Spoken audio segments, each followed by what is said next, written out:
Il 1° gennaio un 43enne di origine albanese residente a Cavarzere ha cosparso il pavimento della cucina di casa e la moglie di liquido infiammabile tentando di darle fuoco al termine di una lite domestica. Solo grazie all'intervento del figlio minorenne quel gesto non si è trasformato nell'ennesimo femminicidio.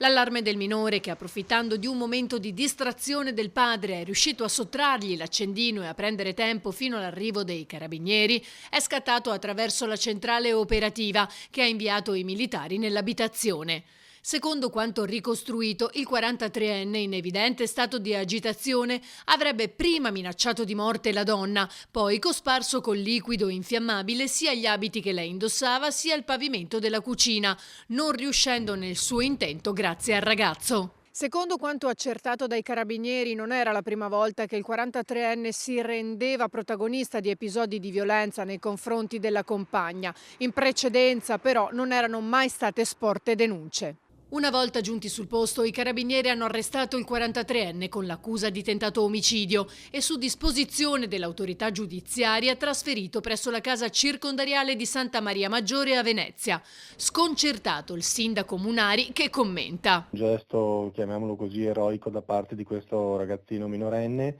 che è riuscito a salvar la mamma e ad evitare ovviamente conseguenze molto più tragiche. Non voglio e non vorrei che il nome di Cavarzere venisse affibbiato questa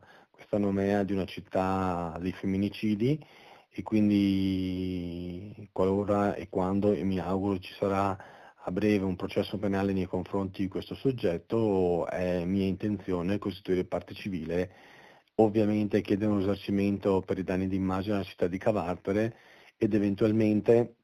investire questa somma ottenuta a titolo di risarcimento per dei progetti sociali e dei progetti di reinserimento per le vittime di violenza. Il comune di Cavarzere negli ultimi anni si è fatto promotore di una cultura che contrasta e previene la violenza di genere dopo la morte a bastonate di Mayla Beccarello, uccisa 7 anni fa a 37 anni dal marito. Da quel momento ancor di più come amministratori ci siamo sensibilizzati per cercare di monitorare sempre con più attenzione sul nostro territorio queste situazioni potenzialmente drammatiche e mettere in atto tutte quelle che sono le procedure di prevenzione a partire dallo sportello antiviolenza dedicato appunto a Mayla e che vuole essere il supporto primo, il primo fronte per dare voce e aiuto a queste donne che sono sottoposte a queste miserabili forme di violenza. Questa volta non è andata male come la precedente, però comunque lascia sempre il segno questa tragica violenza contro le donne.